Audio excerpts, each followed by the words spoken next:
আবু হুরায়রা আল্লাহর নবীর কাছে যাওয়ার পরে আল্লাহর নবীকে ডাকা বলেন, ওগো রহমতের নবী, ওগো বরকতের নবী, একটা মহিলাকে আমি তাড়াইয়া দিয়েছি, আমি বলেছি আল্লাহ গুনাহ মাফ করবে না। আল্লাহর নবী ডাকা বলেন, আবু হুরায়রা রে, তুমি কি আল্লাহর কালাম পড়ো না? আল্লাহর কালামের মধ্যে উল্লেখ করেছেন, লা তাকনাতু মির রাহমাতিল্লাহ, বান্দা পাহাড় পরিমাণ গুনাহ করলেও আমি আল্লাহর রহমত থেকে নিরাশ হয় না। ওই মহিলাকে তুমি আনো। এমনিতে নবীর সাহাবী আবু হুরায়রা ওই মদিনার অলিতে গলিতে ঘুরতে লাগলো। ওই মহিলাটাকে তালাশ করি, ওই মহিলাটাকে পাই না। যখন রাত্রি হয়ে গেল, ওই মহিলাটা আবার আবু হুরায়রার কাছে আসার পরে আবু হুরায়রাকে বলে, ওরে নবীর সাহাবী আবু হুরায়রা, বলো না আল্লাহ কি আমার তওবা কবুল করবেন? আল্লাহ কি আমার গুনাহ মাফ করবেন?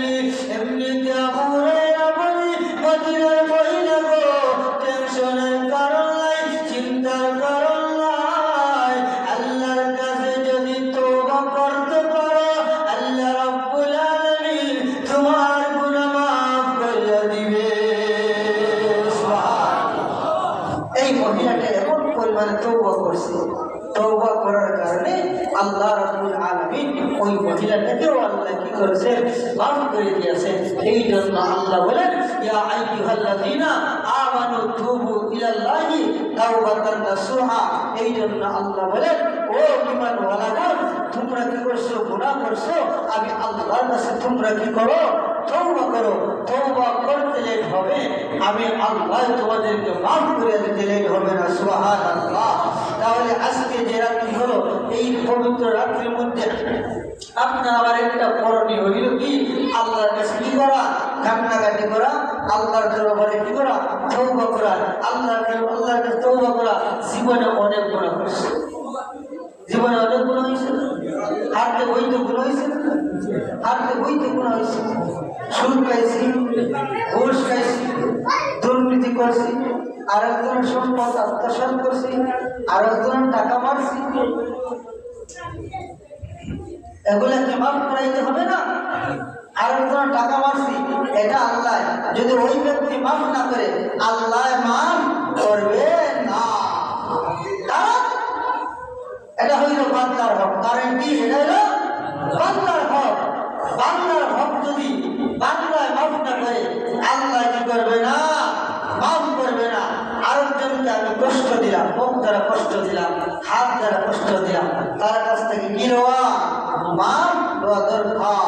কারণ কখন যে আশ্রয় আসবে জানি না, কোন সময় আশ্রয় আসিয়া আমাকে কি করবে? ঝাপটা মারবে। আজরাইল আমাকে সময় দিবে না।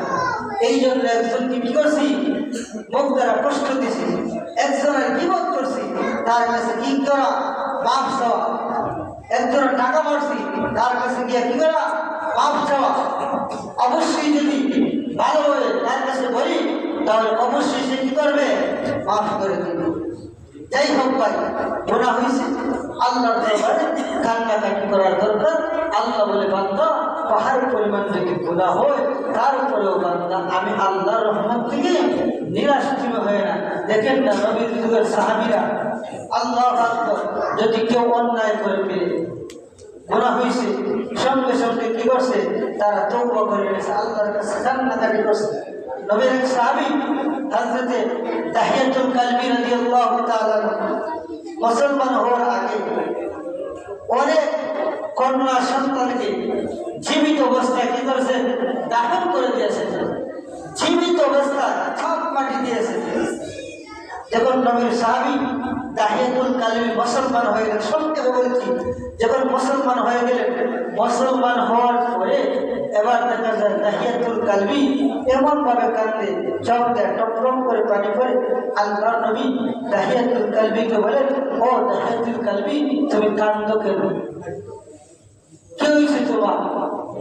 তোমাকে তো আমরা জোরপূর্বক মুসলমান বানাই, জোরপূর্বক তোমাকে এত মুসলমান আমরা বানাই।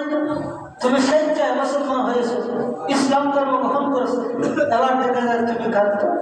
তাহিয়াতুল কালবি আল্লাহর নবীকে জানছে, ইয়া রাসূলুল্লাহ, ইয়া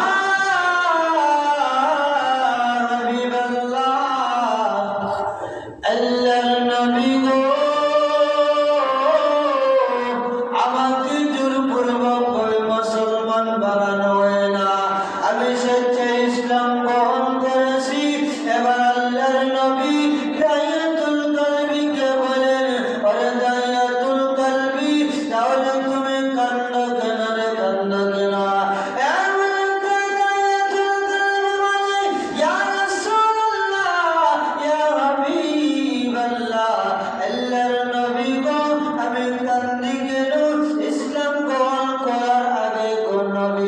আমি অনেক গুনাহ করেছি, ওই গুনার কথা স্মরণ হয়ে গেছে গো, আমি জানি না আল্লাহ কি আমার গুনাহ মাফ করবেন।